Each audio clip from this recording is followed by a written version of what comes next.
This. This is yours truly, Apostle Kim Remiel, the Agape Apostle himself, the Remelite.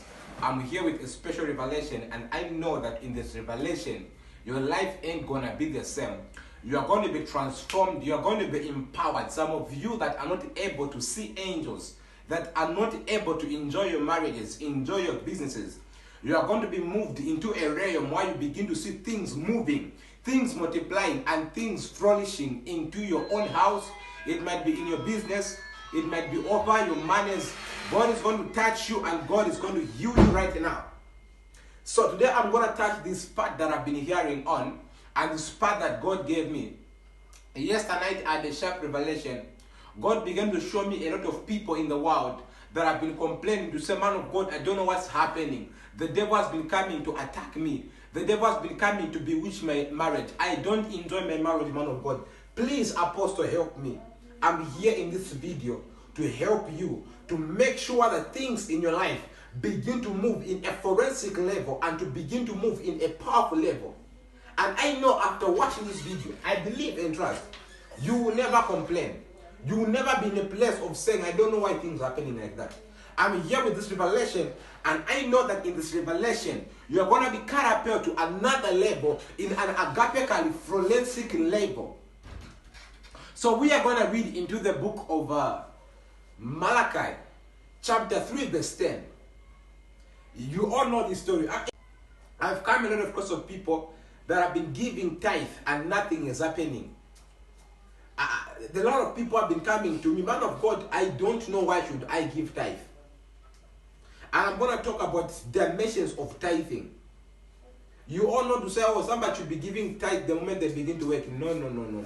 It's not about that. If you read into the book of King James Version, which is the first version to be written in our Bible, the Bible says, give the tenth of anything that you have. Which means tithing is not about your salary, no. But tithing, it is about the tenth of each and everything that you have. I don't know if you're getting this revelation now. I want you to know that people in the Old Testament, because tithing did not start in the New Testament. Tithing began in the Old Testament. People in the Old Testament, there were no salaries. Remember that. In the Old Testament, there were no companies. There were no schools. There were no bosses. There were business people in the Old Testament. There was farming in the Old Testament. I want you to understand this revelation, that some offerings are not accepted before God.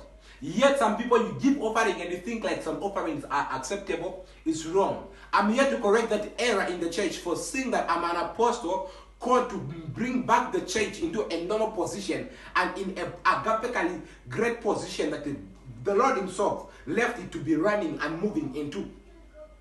So I want you to know that Abel gave an offering and the Lord accepted it. Cain gave the offering and the Lord, I felt like all offerings are accepted. Not until when the angel of the Lord visited me, I was in a deep trance. The angel of the Lord visited me and took part of my spirit, and I left the bedroom. I was taken into another heavenly place. I was in the second heaven, and the angel began to show me on his scroll how the Lord rejected Cain's offering and how the Lord accepted Abel's offering. And I was shocked, because pastors told me you can give any kind of offering, God will accept it. But God is not looking for any kind of offering. God is looking for the best offering. If you read into the book of Genesis, you find the Bible saying, and Abel gave the best of his meat. Because Abel was one of the people that were farming.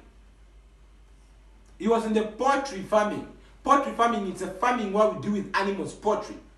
Then Cain was dealing with farming of cultivating, where we find people growing maize, growing what? I want to remind you today that God is not a vegetarian.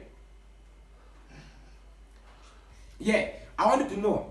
Because the Bible says now, God rejected Cain's offering. Because Cain brought vegetables to God on the altar. Yet Abel got the best meat and placed it on an altar. And things began to happen to Abel. And things began to prosper to Abel. Check in the Old Testament, every sacrifice they could give meat on the altar. Meat, best meat on the altar. They never gave vegetables. I pray for you wherever you are now. Give meat on the altar. Meat, best meat on the altar. They never gave vegetables. I pray for you wherever you are now. wherever you're watching me from, God is turning around your level. God is turning around your kitchen. God is turning around your financial flow. As you begin to give your best offering, not your poor offering, because God doesn't accept poor offerings. The moment you begin to give best offerings to God, you begin to see best blessings. The moment you give small blessings, you receive small blessings. Kale meka parakuja andre dia santos. Now coming on tithe. The Bible says, give tithe into my house, that my house should not lack. And the Bible says on, if you do so, test me. Which means as a child of God, you don't have a right to test God. You don't have a right to question God, to say, God, why things ain't happening in my life if you're not the tither? Because in Malachi 3 verse 10, the Bible says, if you do this, test me, if I'll not open the windows of heaven. Which means for a blessing to come down, the windows of heaven must be open. For the windows of heaven to be unlocked, the key to unlock windows of heaven, you need to sow.